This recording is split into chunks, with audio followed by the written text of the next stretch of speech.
नमस्कार, स्वागत है आप सबका। आप देख रहे हैं जनतंत्र लाइव और मैं आपके साथ कृपा। आज के बुलेटिन की शुरुआत करने से पहले आइए नजर डालते हैं अब तक की सुर्खियों पर। मथुरा के थाना मगोर्रा क्षेत्र में हुई दलित नाबालिग से मंदिर की घटना के मामले में समाजवादी पार्टी के नेता और सपा सांसद रामजी लाल सुमन पीड़िता के घर पहुंचे। पीड़िता और उनके परिवार से मुलाकात कर सपा के साथ खड़े होने की बात कही। रामजी लाल सुमन ने कानून व्यवस्था पर सवाल खड़े करते हुए सीएम योगी आदित्यनाथ और पीएम मोदी पर जमकर निशाना साधा।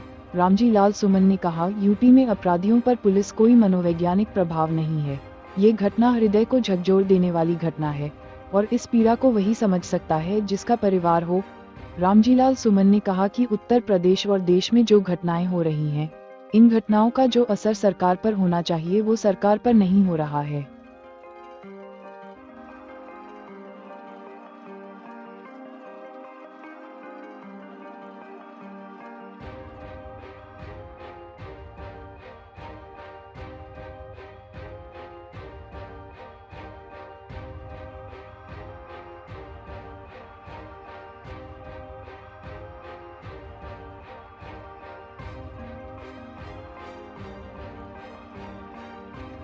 नवंबर को नगला जंगली जो जनपद मथुरा के मुगर्रा थाने में आता है, वहाँ अत्यधिक दुर्भाग्यपूर्ण और हृदय विदारक घटना घटी। एक नाबालिग लड़की लगभग 3 बजे करीब जब कपड़े साफ कर रही थी गांव के कुएं पर, वहाँ 2 नौजवान आए, लड़की को ले गए, बगल के मंदिर में उसके साथ व्यभिचार किया। यह अत्यधिक दुर्भाग्यपूर्ण और हृदय विदारक घटना है।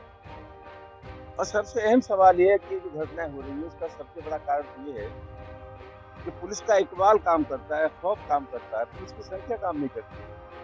पुलिस का बदमाशों पर एक मनोवैज्ञानिक प्रभाव काम करता है और मुझे लगता ये है पूरे उत्तर प्रदेश में कोई मनोवैज्ञानिक प्रभाव पुलिस का नहीं। इस प्रकार की घटनाएं हृदय को झकझोरने वाली घटनाएं और इस पीड़ा को वही समझ सकता है जिसका परिवार हो।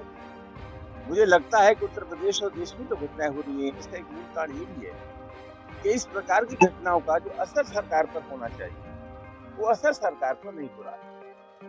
ये दुर्भाग्यपूर्ण है कि उत्तर प्रदेश के मुख्यमंत्री का भी कोई परिवार नहीं है और देश के प्रधानमंत्री का भी कोई परिवार नहीं है। तो घटना बहुत महत्वपूर्ण है और सबसे बड़ी बात यह है कि कहाँ है वो योगी आदित्यनाथ का बुलडोजर। मुझे लगता है कि उत्तर प्रदेश में बुलडोजर भी लोगों की जाति और धर्म को लेकर के चलता है। मामला बहुत गंभीर है, इसकी जितनी आलोचना की जाए कम है। ये दलित और निर्धन परिवार है और पूरे उत्तर प्रदेश में बाढ़ सी आई हुई अपराधों की। मैं समझता हूँ जिस तरह की स्थिति है, अपराधों पर कोई नियंत्रण नहीं है। सरकार कहे कुछ भी, लेकिन एनसीआरबी की जो रिपोर्ट है उस रिपोर्ट के मुताबिक दलितों पर सबसे अधिक अत्याचार उत्तर प्रदेश में हो रहे हैं। उत्तर प्रदेश की सरकार बिल्कुल नकारा और निकम्मी सरकार है, अपराधों पर कोई नियंत्रण नहीं है।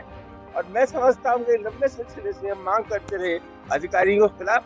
अब एक ही मात्र विकल्प है कि उत्तर प्रदेश की सरकार के बर्खास्त